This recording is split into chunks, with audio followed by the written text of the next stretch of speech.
Welcome back to another video. We are live in the Fanbasis headquarters.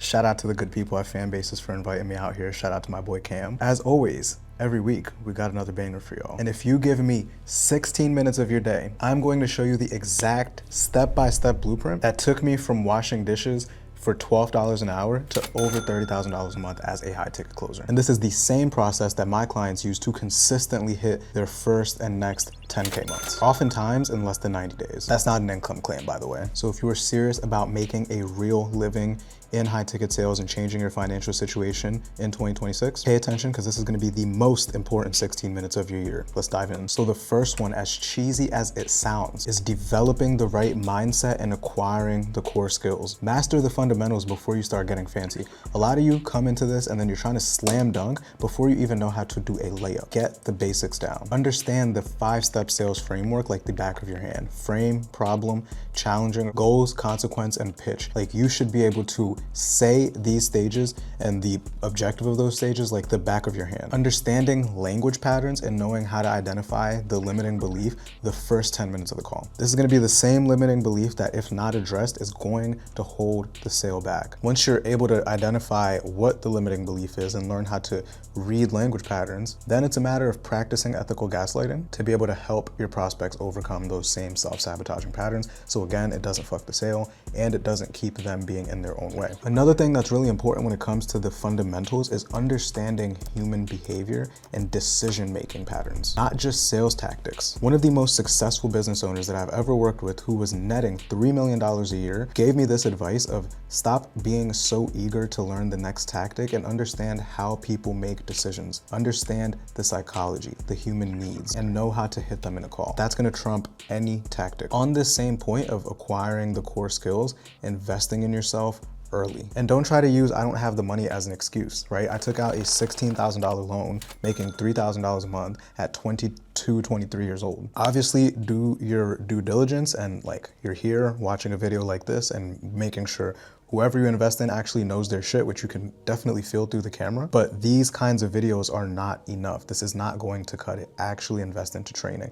Not only are you gonna speed up your process, but you're also gonna be congruent with what you were trying to get the other people to do. Your skill set is the most valuable asset, not your bank account. Your bank account, money comes and goes, money flows, right? It's constantly flowing, but nobody can take your skill set away from you. I've invested into so many different mentors for many different things. I've invested into mentors for fitness, for relationship coaching and being able to manage my own emotions better. Of course, sales coaching, content, you name it, I have paid somebody to teach me how to do it better, even if I've been doing it for some time. This is a step a lot of you try to skip and you cannot skip it. You have to be congruent. Something important to realize is that prospects buy you before they buy anything else. And so developing unshakable conviction in yourself is also going to be really important when it comes to learning the skill set and the skill set actually landing. People can feel you energetically before you ever say a word, and they're buying you. They're buying your relationship with time, your relationship with money, your standards, your beliefs. They're buying everything about you. So it's really important to make sure you're actively working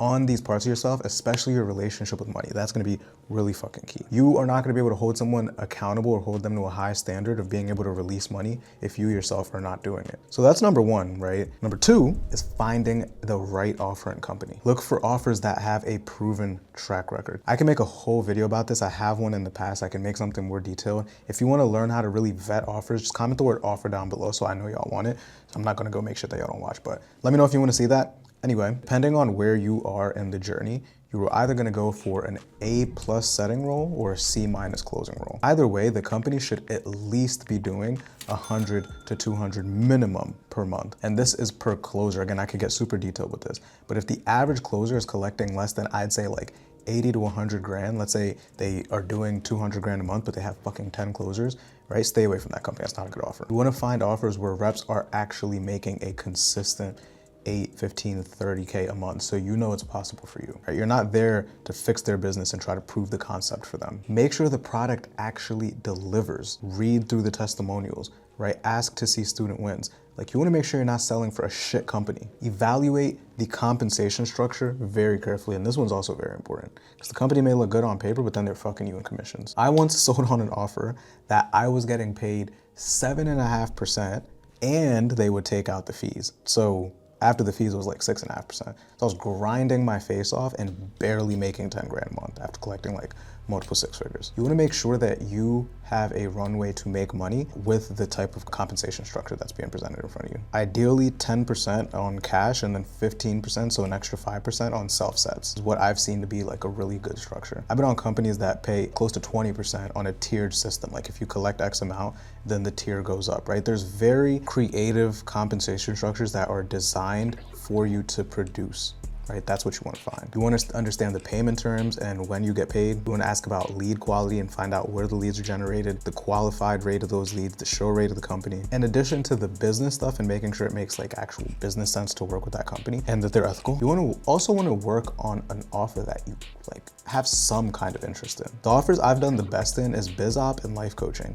And that's because these are transformations that I either have gone through myself or that I could really get behind. I don't mind talking about it all day long. Consider what transformations you feel the best about and that excite you the most. And it's not like it has to be the thing that excites you the most, but it is pretty fucking important that you have some type of alignment with it. Avoid these offers that require you to make these crazy claims that you're not comfortable with. Like I once interviewed for an offer that would tell me that I'll get a higher percentage if I don't tell them about a guarantee. Or yeah, if I don't tell them about a guarantee, and a lower percentage on the deal if I do tell them about a guarantee. What does that say about their fulfillment?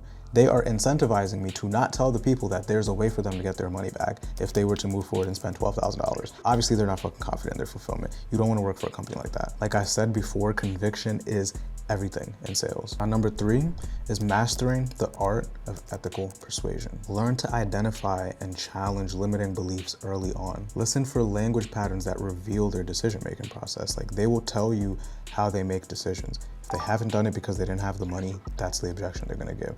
If they haven't done it because they didn't have the time, that's the objection that they're gonna give. And when you ask why now, what's different, you're looking for internal reasons, not, oh, I have more time now because my kids aren't in school anymore and it's the summertime, or I happen to have a little more money. Like, no, why now to change your relationship with time, change your relationship with money?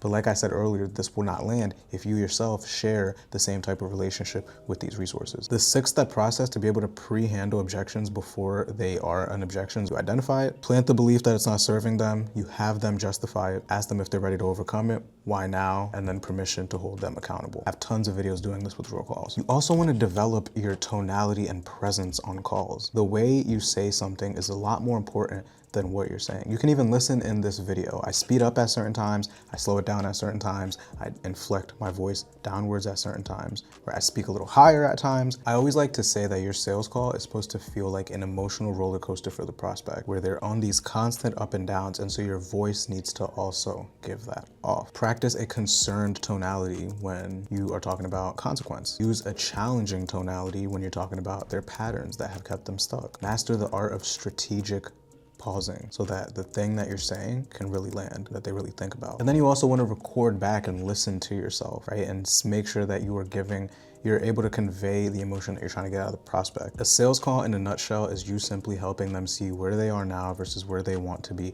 what that gap is, and the fact that it makes more sense and it is less risky for them to move forward right now than to continue doing what they're doing. That's it. It's fucking simple. Right? You want to make buying the next logical step. Use their own words, the way they describe the problem, the way they describe the solution at the end. By the way, if you're watching this and you know you want to fast track your process, I still have slots left open for one-on-one coaching. I will help you get placed on the right offer and equip you with the skill set to succeed on that offer. So you're not just at the bottom of the leaderboards on a great offer, or top of the leaderboards on a shit offer. And if you're already on a solid offer, I'll help you dominate and be the top guy. So if you're serious about implementing and you want to work with someone who can guide you, hit the first link in the description to see if you qualify. Let's get back in it. Number 4 is about systems for consistency. This is the type of stuff that gets skipped and overlooked, but it is so important. The first part is creating a daily routine for success. Like for me personally, when I wake up, I don't start working until an hour after I wake up. And I don't start taking sales calls or any calls and talking to people until 3 hours after I wake up. So the first 3 hours is me pouring into my own cup. So I wake up, I hit a meditation in bed for like 10 minutes or at my desk, and then I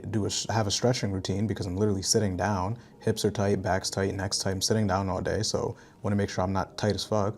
So I have a stretching routine, and then after that, I read the Bible, start my day with God. I don't do this one every day, but I'll read for 10 minutes, some days like a couple times a week, and then I dive in and then I get started. Now you're probably wondering, what do I do for the next 2 hours? Next 2 hours is either deep work that I need to catch up on, or I'm going to the gym and working out.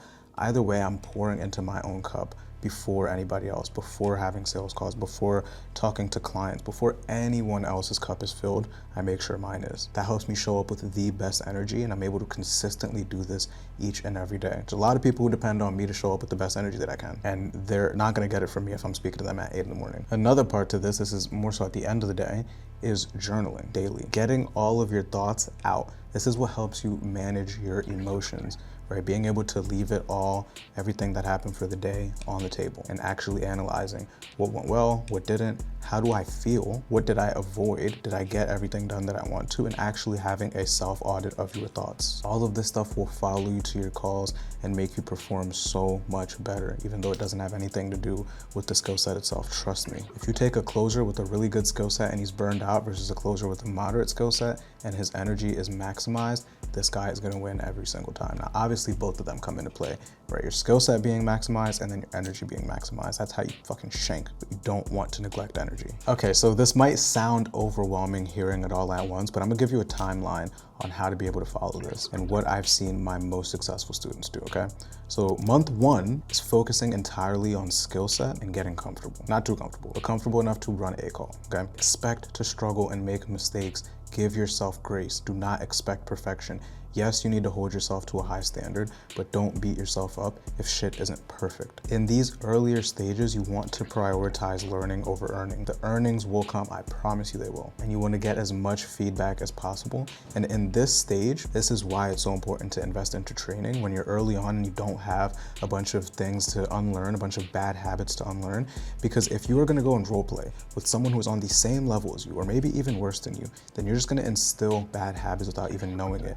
You and your boy going to the park to shoot hoops and both of y'all ass that ball, no one's gonna tell the other, oh, you need to fix your elbow, right? You need to fix your wrist, because y'all both fucking are not good. So you need to role play and practice in a controlled environment. Otherwise, you will strengthen bad habits. But it's all part of the game. And again, give yourself grace. Do not be discouraged when your close rate's low and you're not making fucking 30 grand a month, month 1, okay?